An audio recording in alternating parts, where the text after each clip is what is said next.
This right here is the Logitech MX Vertical.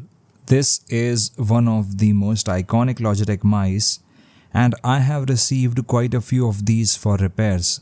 The problem with these mice is the switches, and if these switches are replaced with some high quality switches like these Huano blue shell pink dot switches, then all the click related issues can be resolved. No matter how much you clean these switches, how much WD-40 you are going to spray over these, they are surely going to give you problems, and over the course of time you will need a switch replacement, and that is what I will be doing in this video. Just in case if you are looking to get this mouse disassembled, then I am already having a full video on it on the channel. You can check it out. I'm going to link it down in the video description.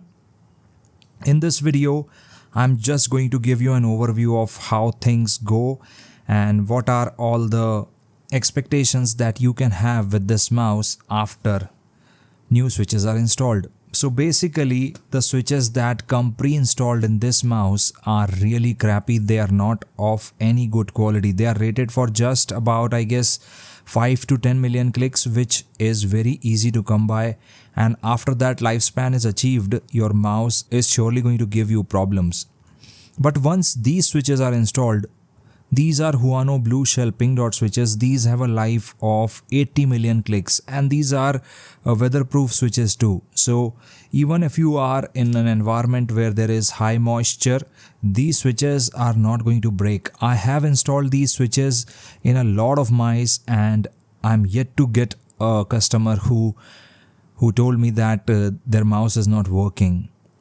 So these switches are really good switches. The other switch that I recommend is these TTC Gold switches. These switches are also pretty good. I have used these too, and these perform really well too. These again have a lifespan of 80 million clicks, and these have the same lifespan again. So both of these switches are very good. I have tested both of them, have installed these in a lot of mice. I just cannot even count how many switches I have used, and yeah, these switches work really nicely.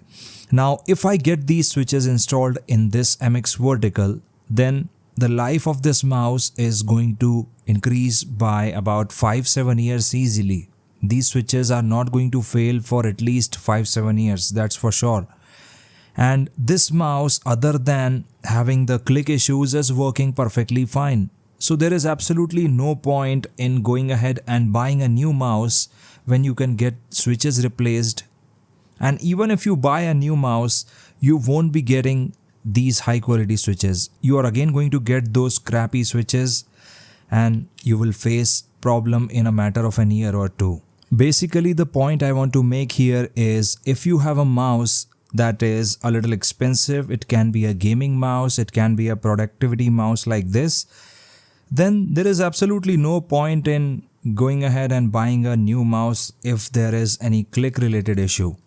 All the rest of the things in this mouse are working perfectly fine. Scroll wheel is working just right, middle mouse button is working right, side switches are working just fine, tracking is just fine. So there is not much wrong in this mouse except these switches.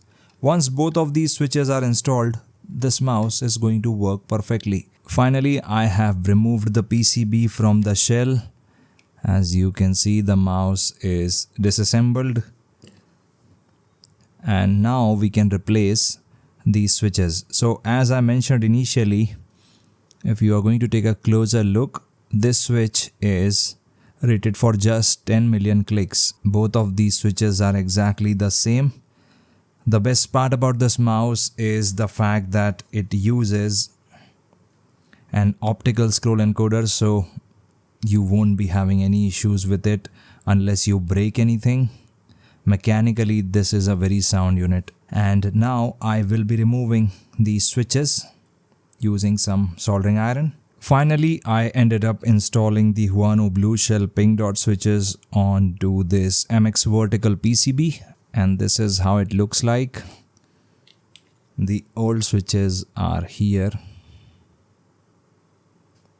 All I need to do is just reassemble everything and test the mouse in the end. It is going to work just fine. I have did this so many times and I'm pretty sure about this one too. Thank you very much for watching.